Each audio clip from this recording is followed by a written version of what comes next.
Saudaraku, Proliga 2024 sudah selesai digelar di Gor Terpadu Ahmad Yani Pontianak, Kalimantan Barat pada kemarin Minggu 23 Juni 2024. Di mana dari sektor tim putra, Palembang Bangsum Sebabel berhasil naik satu peringkat, yaitu di peringkat kedua klasmen sementara. Hasil tersebut didapat setelah mendudukan Jakarta Garuda Jaya dengan skor set 3-1. Dan kini Palembang Bangsum Sebabel sudah mengemas 9 kemenangan dengan raihan 24 poin. Bangsum Sebabel menggeser Farhan Halim dan kawan-kawan di Jakarta Steenbeen yang sebelumnya menang atas Kudus Sukun Badak dan Jakarta Pertamina Pertamax dalam dua laga di Pontianak. Jakarta Lavani Alumang Elektrik masih bertahan di puncak klasmen setelah mengemas 10 kemenangan. Dalam 12 pertandingan, Dio Zulfikri DKK hanya kalah 2 kali, yakni Jakarta Steenbeen 0-3 dan dari Palembang Bangsum Sebabel 2-3. Namun mereka bangkit pada pertandingan berikutnya dan membuat mereka masih menjadi favorit juara setelah 2 musim beruntun juga naik podium kampion.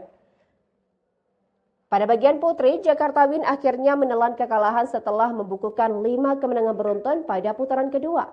Pada laga seri keempat putaran kedua atau pekan ke-7 itu, Jakarta Win yang diperkuat Megawati Hangestri Pertiwi kalah 1-3 dari Popsivo Polwan. Tim asuhan Danai Sriwacara Maitakui itu menempati peringkat pertama dengan memperoleh 5 kemenangan dari 6 laga. Satu-satunya kekalahan pada putaran kedua ini didapat saat melawan Popsivo Polwan. Popsivo Polwan pada putaran kedua ini mendapat 4 kemenangan dari 6 laga.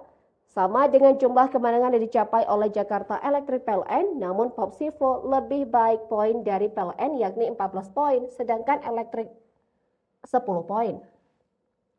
Akan tetapi, Popsivo Polwan dari klasmen keseluruhan putaran 1 dan 2 tetap menempati posisi teratas dengan jumlah kemenangan 10 dari 12 laga. Jakarta Win memperoleh 9 kemenangan dari 12 laga, tetapi kedua tim itu sama-sama lolos Final Four bersama 2 tim putri lainnya, yaitu Jakarta Electric PLN dan Jakarta Pertamina Enduro.